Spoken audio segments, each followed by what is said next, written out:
no, no. No, no.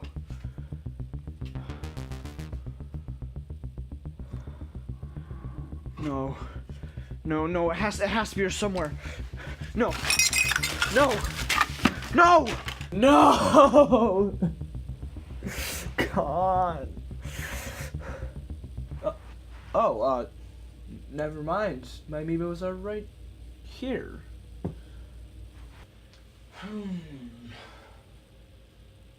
What do they take? Oh crap! The sword's gone! Hello? Hey, I've got a little proposition for you. Who is this? You're missing something, right? And you want answers, right? Yeah?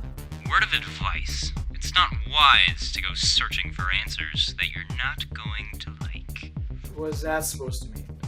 Well, it was supposed to be all woo and make this more mysterious, but whatever. I can possibly help you. I'm texting you an address. Finish the job there and you might find something of use. Finish the job? What is that? Who are you? I told you. Be careful asking questions you don't want the answer to. Okay, I'm pretty sure those are like legitimate questions. I don't have any idea what's Oh, he hung up. Well...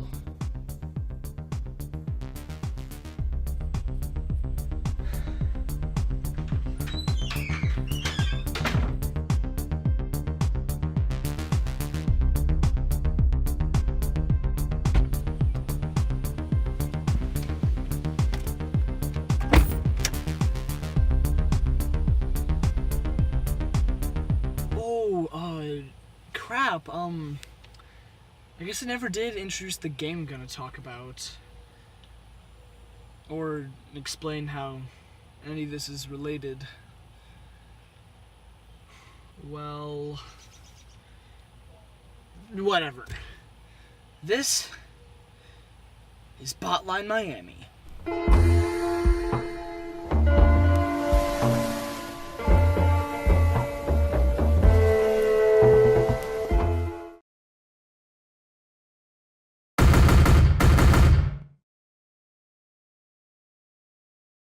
Hotline Miami was released in 2012, made by Jonathan Soderstrom and Dennis Layton.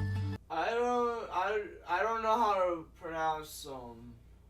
Together, the two are known as Denton Games. Hotline was based on a prototype made by Soderstrom. The aim was to make a fast-paced, top-down shooter where the goal was to kill as many people as possible.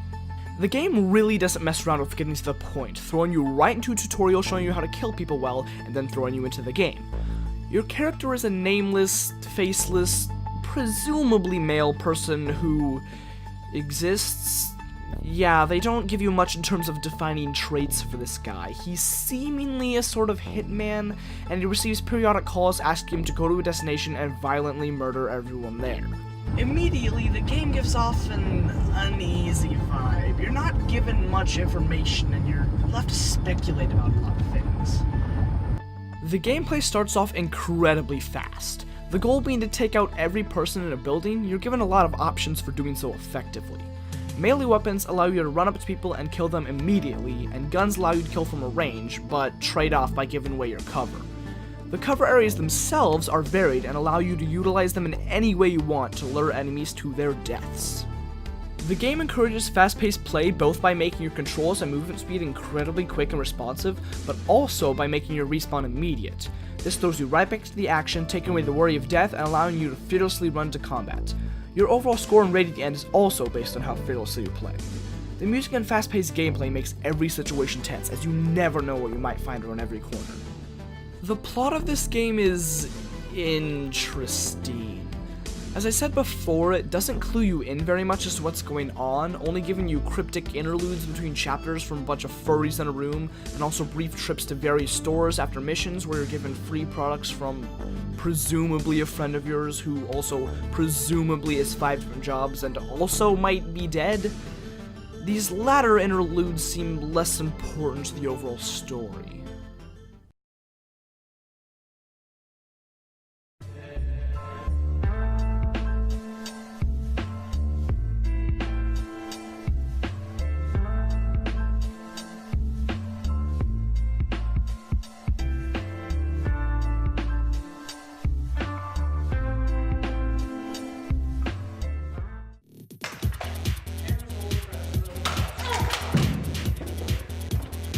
god!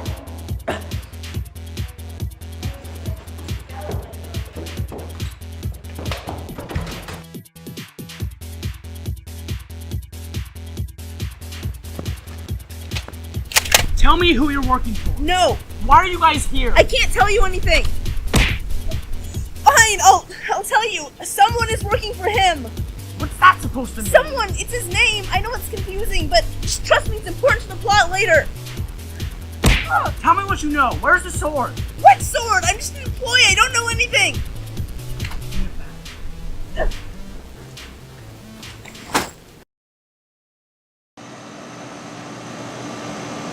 I did it.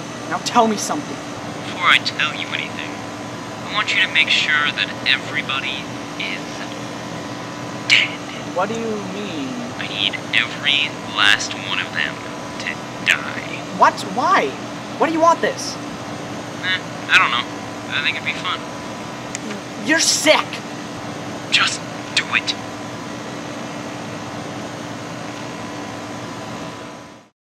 What you say? That you only meant well, 'cause you did. What you say? That it's all for the best, 'cause it is.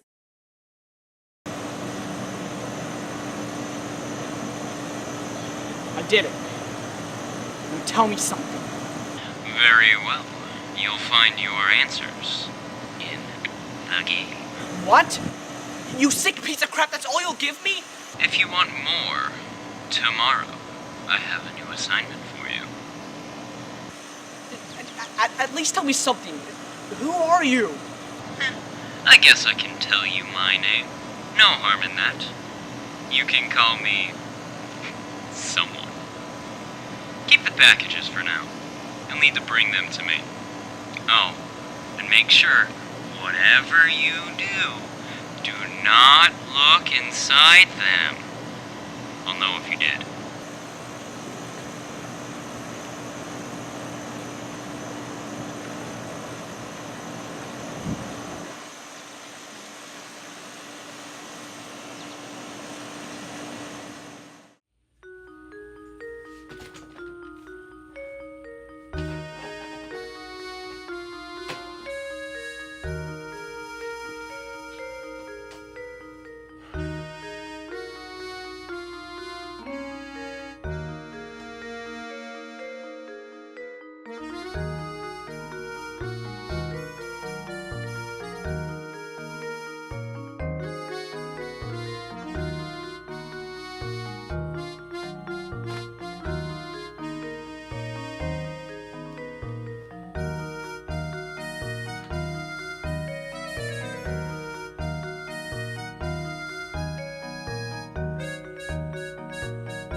Rocks?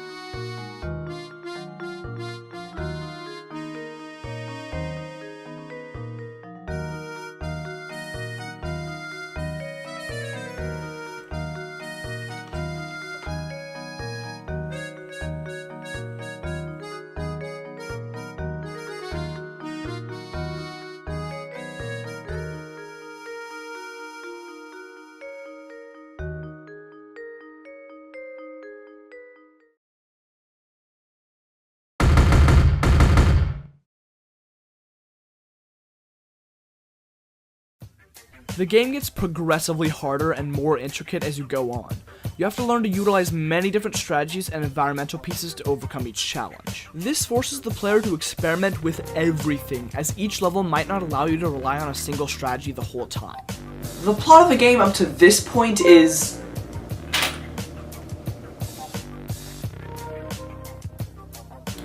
well, here we go. The plot of the game up to this point is very mysterious. Your character becomes visibly distressed by the constant killing, but the amount of actual information you're given is very little. There are also these pieces that you can acquire that start to build into a scrambled sentence of some kind. What it means or what relevance it has, I have no clue. There's also the masks. You collect many throughout the game, and each one gives you a different ability for the level, such as running faster, silent guns, more powerful fists, and so forth. One of the most fun to play with is Don Juan, who turns you into a door ninja of death! In later levels of the game, choosing your mask at the beginning of the level becomes increasingly important, as the gameplay boost in certain areas can be incredibly vital. The sad part about this is later in the game, as careful planning becomes more essential, the door ninja strategy becomes obsolete and not really viable.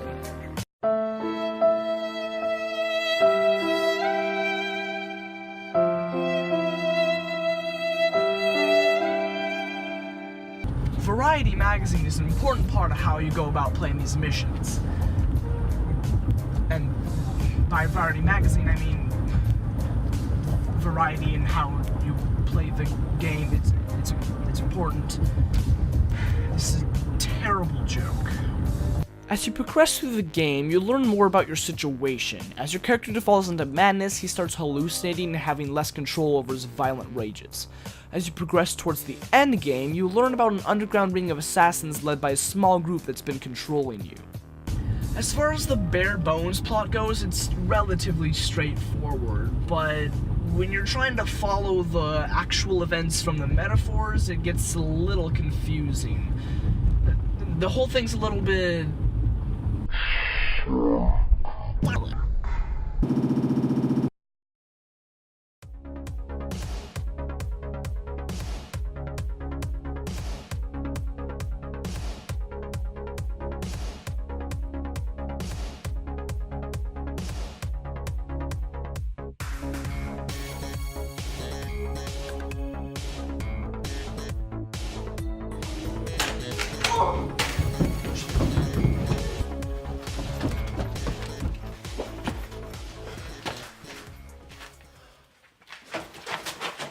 Give it, boy! Okay, here, just take it, okay? Look, has like rocks in it or something, it's not worth it. Okay, but I still have one question for you.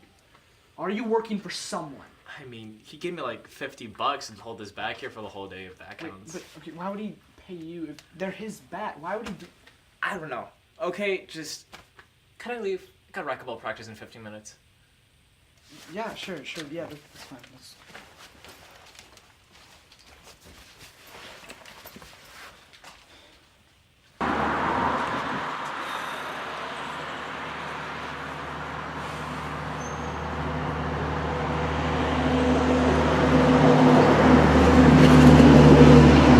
I got it again. What do you want me to do with it, and also, do you have more information for me? Remember last time? No one's life should be spared. Again? Why? Think of it as payment for this generous information I'm giving you. You've hardly given me anything. I don't even know why I'm doing this for you. Well, do this, and I'll have some substantial stuff for you. Fine.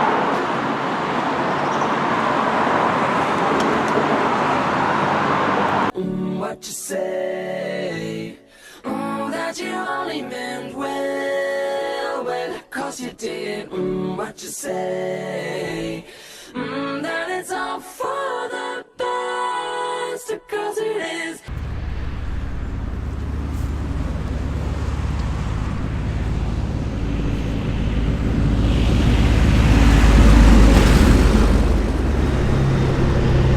It's done.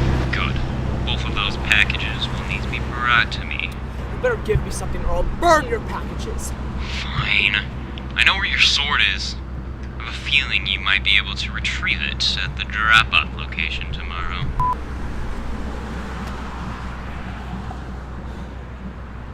Well, that's a great nap I decided to just take randomly. Wait, you're not dead? Oh, you have a Nerf gun, dude. Oh, yeah. So much for all my guilt.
Yeah.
First off, spoilers. If you don't want me to spoil the ending of the game, skip to this time code.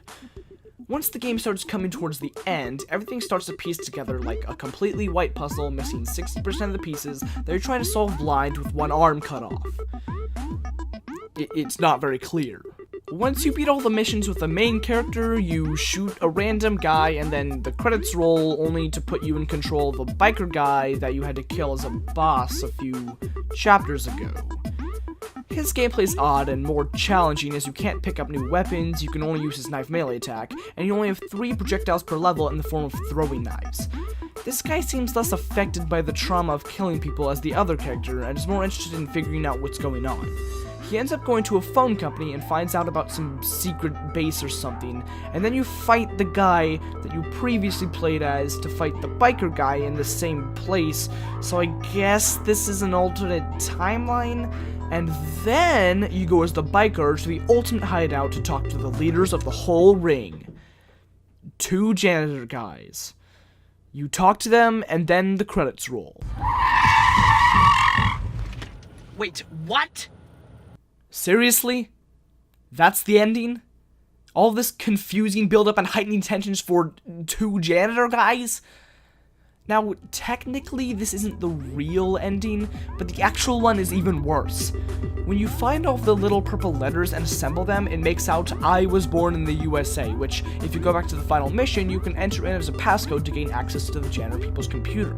If you do this, then when you talk to the janitors like normal, you find out that they're actually some sort of nationalist group against a Russian coalition, and then the credits roll like normal. That's it? That's all this is building up to. I mean, it technically makes sense in the rest of the game, but the whole plot felt like it was building to a massive conclusion, and it turns out to just be some dumb political scheme of these 2 Kermit the Frog-looking crapballs. After all the good things this game has done, the gameplay, the plot build-up, it just feels really disappointing to go out like that. But now, we're coming to our own closure.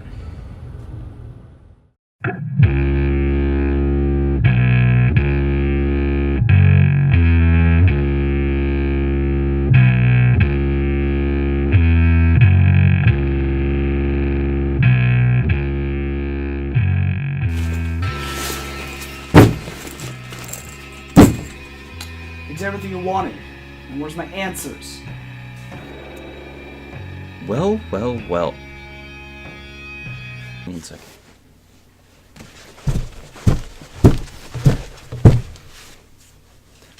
Well.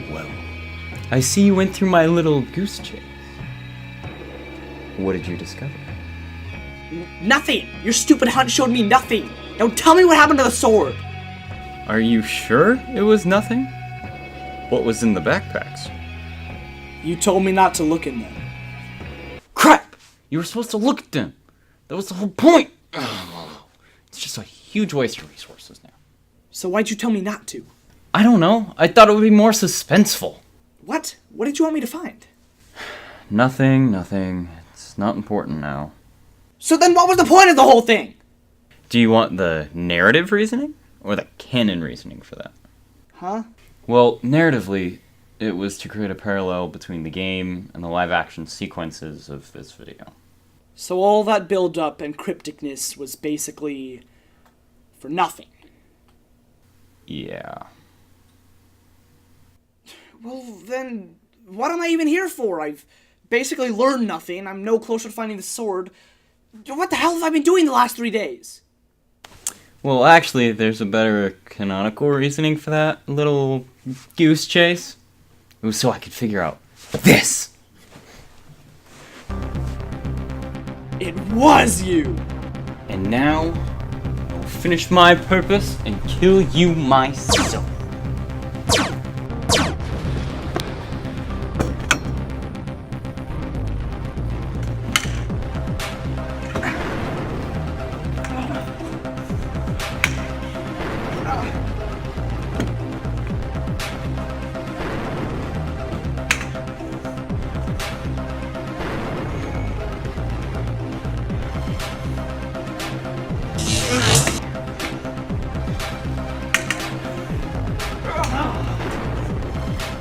Enough! The sword has enough power for what I want. I don't have to waste time fighting you.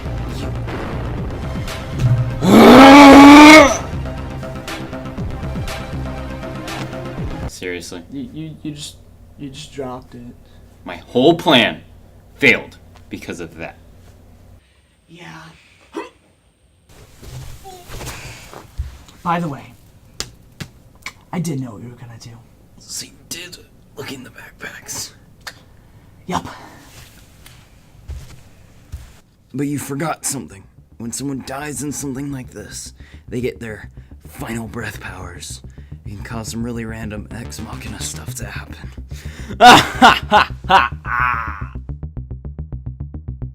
What? Finally, I'm back. What? That's enough out of you. What's going on? Now the real show